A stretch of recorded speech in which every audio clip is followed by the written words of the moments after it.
ఓం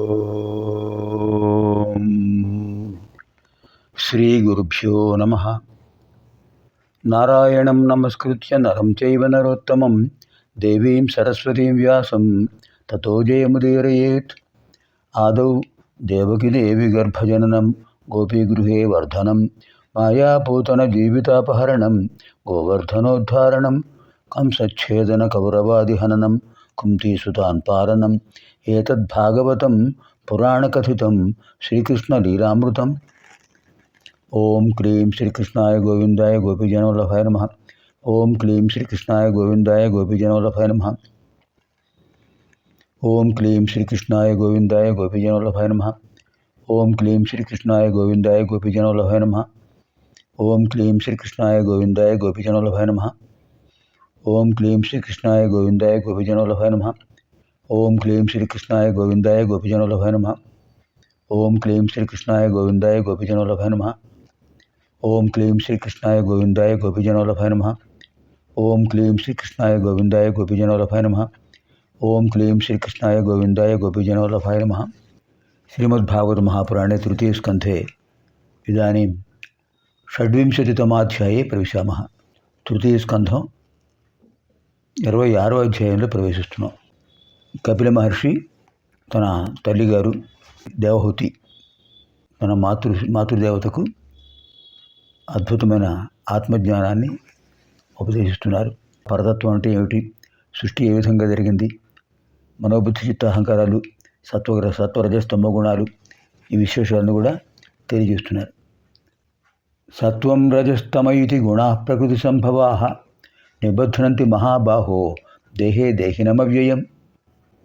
సత్వం రజస్తమయితి గుణా ప్రకృతి సంభవా నిబధ్నంతి మహాబాహో దేహే దేహినం అవ్యయం. భగవద్గీతలో గుణత్రయ విభాగ యోగంలో స్వామి చెప్తారు. అది ఇక్కడ మనం గుర్తు చేసుకోవాలి. సత్వం రజః తమః ఇతి గుణాః ప్రకృతి సంభవాః. హే మహాబాహో తే తాని గుణాని సత్వగుణం రజోగుణం తమోగుణం ఇది గుణత్రయం నిర్వికార రూపకం ఆత్మానం నిబధ్నంతి దేహే. అత్ర దేహీ కః జీవాత్మ. దేహం ఏతత్ పాంచభౌతిక శరీరం. దేహం షడ్వికార వికృతం. జననం, బాల్యం, కౌమారం, యౌవనం, వార్ధక్యం, మరణం. షడ్వికార సహితం దేహం భవతి, పాంచభౌతిక దేహం. పరంతు అస్మిన్ దేహే జీవాత్మ భవతి, సహ నిర్వికారः నిరాకారः పరమాత్మనः అంశः. పరంతు తద్విశిష్ట ఆత్మానం ఆత్మతత్వం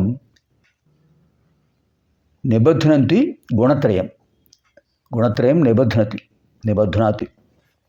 పరమాత్మ యొక్క అంశతో వచ్చిన జీవాత్మ, పరమాత్మ ఏ విధంగా నిర్వికారము నిరాకారము అటువంటి నిర్గుణము అటువంటి తత్వంతో ఉంటారో ఈ జీవాత్మ కూడా అలాగే ఉంటుంది.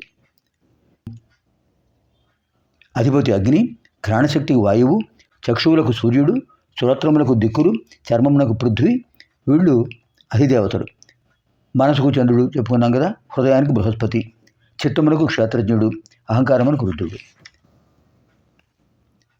ఇది శ్రీమద్భాగవతే మహాపురాణే పారమహంస్యాం సంహితాయాం తృతీయ స్కంధే షడ్వింశోధ్యాయः. స్వస్తి.